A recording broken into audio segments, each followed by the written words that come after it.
4-2 na criação da Rota 2 Caribe brasileira. Argentina 100% জিতবে, কারণ তারা ফিফার সভাপতির দল। তারা অবশ্যই জিতবে ইংল্যান্ডের বিপক্ষে। এইবার আর্জেন্টিনাকে প্রকাশ্যেই লাইভে এসে রীতিমতো অপমান করলেন ব্রাজিলের সেরা ফুটবলার নেইমার জুনিয়র, যা মুহূর্তেই ছড়িয়ে যায় নেট দুনিয়ায়। প্রিয় দর্শক, আর্জেন্টিনার মুখোমুখি হতে যাচ্ছে সেমিফাইনালে ইংল্যান্ড।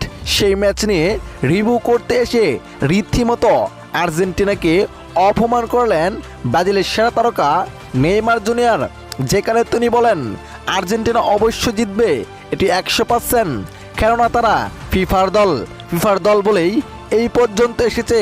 মিশরের সাথেও দুর্নীতি করেছে এবং সুইজারল্যান্ডের সাথেও দুর্নীতি করে এই পর্যন্ত এসেছে, নয়তো আর্জেন্টিনা আমাদের আগেই বাদ হয়ে যেত। কিন্তু তারা ফিফার দল বলে এই পর্যন্ত এসেছে, তাই আমি নিশ্চিতভাবে বলতে পারি ইংল্যান্ডের বিপক্ষে 100% জিতবে আর্জেন্টিনা। প্রিয় দর্শক, প্রকাশ্যে নেইমার জুনিয়রের এমন অপমান আর্জেন্টিনাকে করাই আপনি কিভাবে দেখছেন? অবশ্যই আপনার মতামতটি কমেন্ট করে জানিয়ে দিবেন। আর অবশ্যই সেমিফাইনালে বড় রোমাঞ্চকর ম্যাচটি কে জিতবে, আর্জেন্টিনা নাকি ইংল্যান্ড, কমেন্ট করে জানাতে ভুলবেন না। ধন্যবাদ।